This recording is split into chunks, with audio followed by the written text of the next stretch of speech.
Are you rolling? Yep. All right, guys, 5 seconds. Just want to let you know the Custom Offsets is offering as low as 0% financing on everything at CustomOffsets.com. Wheels, tires, suspension. Did I get it? Yep.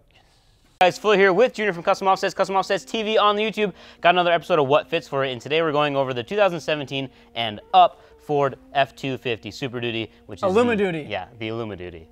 So we're gonna do a leveling kit, a small lift, a large lift, and a larger lift because there's that many options for these and they're pretty awesome. Sweet. So if you didn't know, let's start this off. Solid axle. We're not gonna bring up the fact that I thought F250s were solid axle swapped a couple of years ago.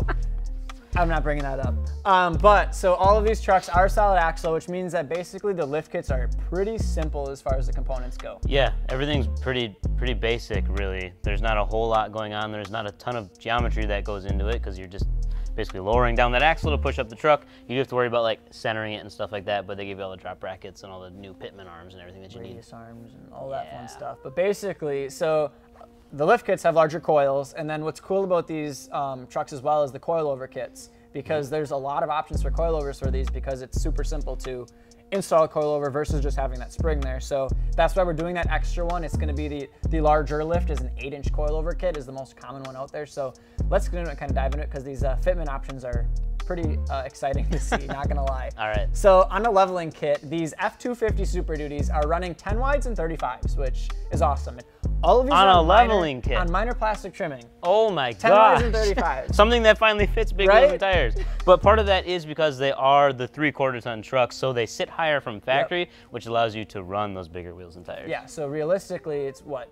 Anywhere between 2 and 3 inches, I think, is kind of the rule, versus compared to the 1500. So like a leveled 2500 or 250 is basically like a 3.5-inch lift on your like 1500, give or take a little bit. So yeah, when I had my Ford Excursion and Banker had his 2011 Silverado with the 3.5-inch on it, his truck sat at the same height as my Excursion, which if you didn't know is an F250 platform basically. Pretty simple for the leveling kit. Then jumping up to the 4-inch lift, which the 4-inch and the 8-inch have about the same amount of data in our gallery. So for those of you that don't know, we look at our gallery with over 51,000 trucks in it, all of them with custom specs, custom suspension, wheels, and tires.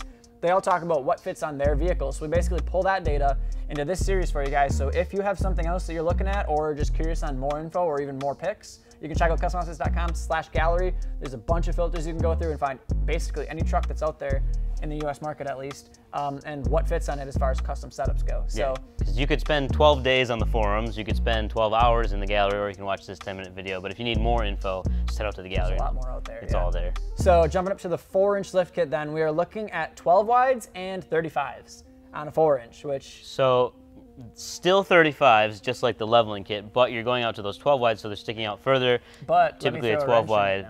Oh, okay, go ahead. So after confirming with our sources, aka Mr. Banker, our lead tech here in the shop, that's with essentially 0 trimming. Yeah.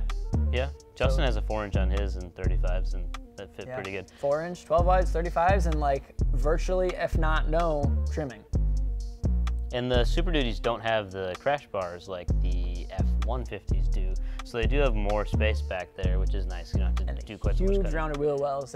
They're like the perfect setup to run like big boy stuff. Perhaps. Then is the 6-inch lift, which is probably the most common because I think across the board the 6-inch is what all the companies offer as far as lift kit options go and everything like that. You can get Zone, you can get Rough Country, you can get BDS, you can get Super Lift. I'm not going to name them all, but you get the idea. And like regardless of what truck it's for, I think the 6-inch lift is the most common size people are going with. Yep, because you can fit those tire sizes everyone's looking at, which, so on the 6-inch lift then for these trucks, you're going to fit 12 wides and 37s. Like, I was kind of blown away that everyone's running 37s, but like, that's what you can fit. Yeah. So you could go like a 14 wide and a 35 probably, but the majority of the gallery is going with that 6-inch lift, the 12 wides and the 37s, and so jumping up to that bigger tire.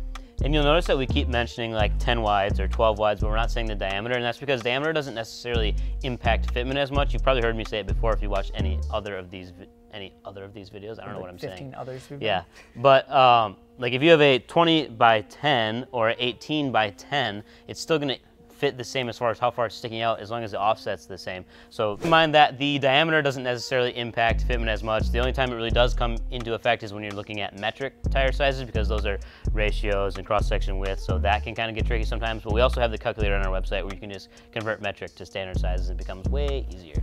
8-inch lift kit, like I was saying, there's a lot of coilover options, and that's what the majority of the people are doing is running a coilover because 1, they look good, 2, they ride better, and 3, they look good. Yep.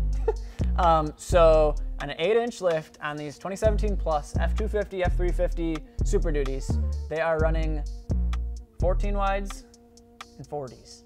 That's awesome. Everybody wants 40s. Every time I see a comment on YouTube or on Instagram and they're like, show us more trucks with 40s. And it takes a crap load of work to get 40s on a 1500 or a half-ton truck, but you're not as much. Like body lifts on top of leveling kits, on top of suspension lifts, and maybe you'll get close to clearing. So that's dope that you can fit that 14 wides and 40s. And here's a little secret for y'all watching. This truck behind us right here may or may not be getting an 8-inch lift. 14 wides and 40s.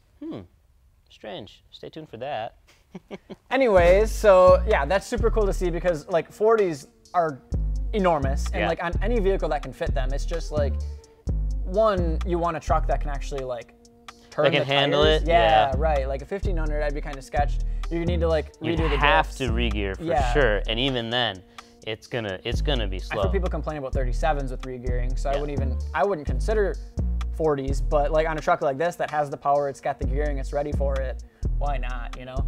There's leveling kits, 4-inch lift kits, 6-inch lift kits, 8-inch lift kits. We basically covered the whole spectrum as far as everything available for 2017 plus Ford F250 Super Duties, Illuma Duties. Do you want to see this wild truck? Jordan Lomupo's 2017 That's Ford sweet. F250 Super Duty, 2414 Foses, Nitto 420s, and a 305/35 on stock suspension. Nice. So every week we like to pick something that's like way outside of the regular fitment range because the gallery has all of that in it too. If you're looking to go low and wide or tall and really wide or tall and not that wide and have an off-road setup, you can find out exactly what fits your vehicle by going to the gallery. So we always like to showcase one of them that we find that's outside of it. So 14 wides on street tires. And the tires, so a 305/35, our site converts all of that. So if you don't know what a metric size means, because it's super confusing, they convert all of that for you. So that's a 32.5 by 12. Stretched down to a 14 wide. 24/14. Yeah, and so like, would we recommend doing this? Probably not, because unless you like your whole tire and wheel sticking out. No, they looks great. I'm just saying from a aspect of fitment. It's street tires on a really heavy truck that are stretched. Yeah, you make a good point there. If you do a lot of highway driving or you put on a lot of miles or you're towing a front end loader or a skid steer or something all the time to a job site with your Super Duty, you may not want Nitto 420 stretched on 14 probably aren't even rated. They're not rated for anything. Yeah, they're like barely rated enough for half-ton driving on the road. So I don't know that they would hold up that well on a Super Duty. But it looks baller. It looks sweet. I would drive this truck, for sure. And it's an all blacked out truck, just super cleanly done. It looks sweet. I'd like to see that thing rolling down the road. So if you guys need to find any information on what fits your vehicle, head out to the gallery at customoffsets.com/gallery. And if you're looking to add your vehicle that has custom wheels or a lift kit or anything like that, you can add that at customoffsets.com/add. And then there's a good chance it'll end up in the video if it's something super crazy. Yeah, so we got for you guys. Make sure to like, share, and subscribe on the YouTube, youtube.com/customoffsetstv. Peace.